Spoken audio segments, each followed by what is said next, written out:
Metallica or Megadeth? It's a question that every metalhead has come across and has asked themselves since the mid-80s. During that era, Metallica and Megadeth were instrumental in pioneering the genre of thrash. But while Metallica was motivated to forge their own brand of metal, Megadeth was driven by the anger of its frontman, Dave Mustaine, towards his former band, Metallica. So who among the two can be considered the thrash metal boss and why? Is it the more popular Metallica or the more prolific Megadeth? Keep watching until the end as we discuss the music of both Metallica and Megadeth, from their thrash metal roots in the 80s to their gradual evolution as the years went by, and we settle the score once and for all as to who are the undisputed kings of thrash.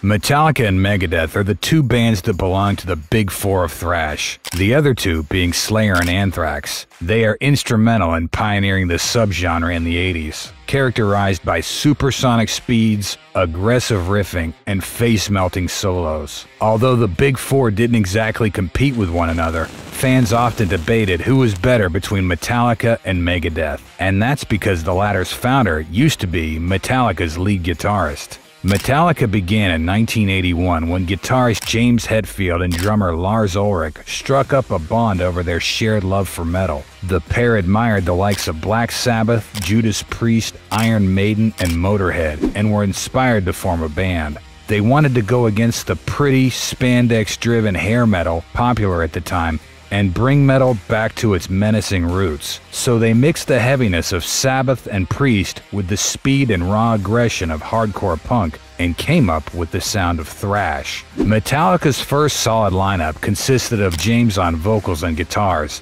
Lars on drums, Ron McGovney on bass, and Dave Mustaine on lead guitar. McGovney was later replaced by the legendary Cliff Burton on bass, who contributed greatly to the band's sound. With this lineup, the band quickly formed a following among die-hard metalheads through their live performances. Mustaine was often singled out for his guitar-playing abilities and was idolized by those who would later become shred extraordinaires themselves, such as Kerry King of Slayer. However, behind the scenes, Dave struggled with drinking and substance abuse issues. The rest of the band had similar problems, but Dave's were the worst. Eventually, it got so bad that Metallica were forced to fire him shortly before recording their debut album. The band recruited former Exodus guitarist Kirk Hammett to take Mustaine's place, and Kirk stayed with the band ever since. Metallica's debut album, Kill 'Em All, was released in 1983. With its innovative combination of speed and technical prowess, the record heralded the birth of thrash. Metallica followed this up with Ride the Lightning in 1984, which saw the band maturing as musicians without sacrificing the relentlessness of their style.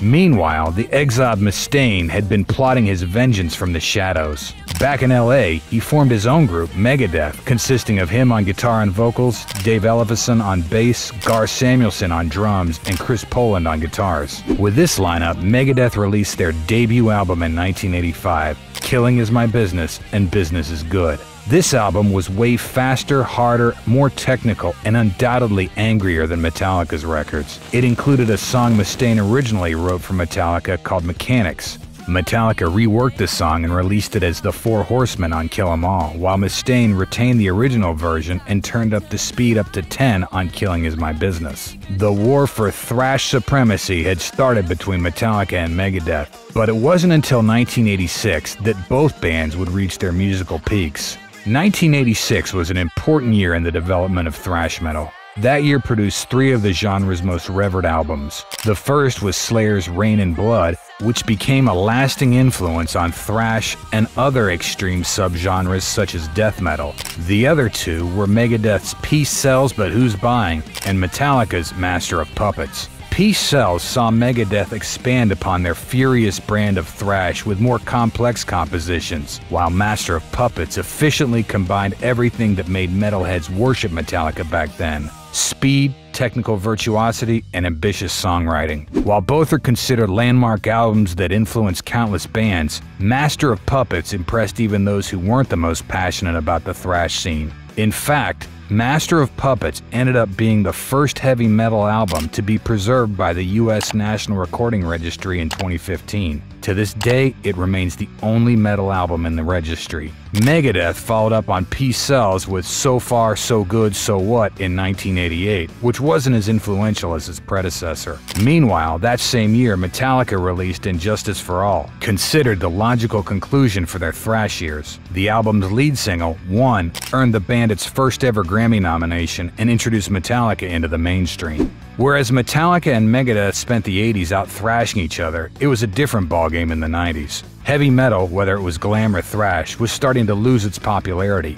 Grunge was on its way to the top and would explode with the release of Nirvana's Nevermind in 1991. But a year before that, Megadeth released the classic Rust in Peace. It featured new guitarist Marty Friedman and new drummer Nick Menza, who would remain with the band for most of the decade. The album is considered at par with Peace Sells for its brilliance. Many even say it was a stronger record than Peace Sells, but the album also marked the last straight-up thrash album from Megadeth until the 2000s. Meanwhile, Metallica released their self-titled album in 1991, known among fans as the Black Album. It became their best-selling album and solidified their status as the premier metal band in the mainstream. But fans noticed something different. Gone were the aggressive riffing, musical complexities, and frenetic speeds that defined their records in the 80s. Instead, the band wrote songs that were slower and more refined. Many of the die-hard Metallica fans from the 80s were not pleased, and they labeled the band as sellouts. They were even more frustrated when the band released Load and Reload in 1996 and 1997 respectively, where the band adopted a more commercially friendly hard rock sound.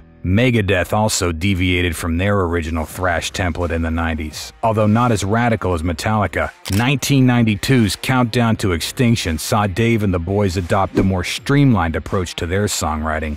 This trend continued with 1994's Euthanasia and 1997's Cryptic Writings. The band attempted to become more radio-friendly with their 1999 release, Risk. Unfortunately, it ended up being one of their most critically panned albums.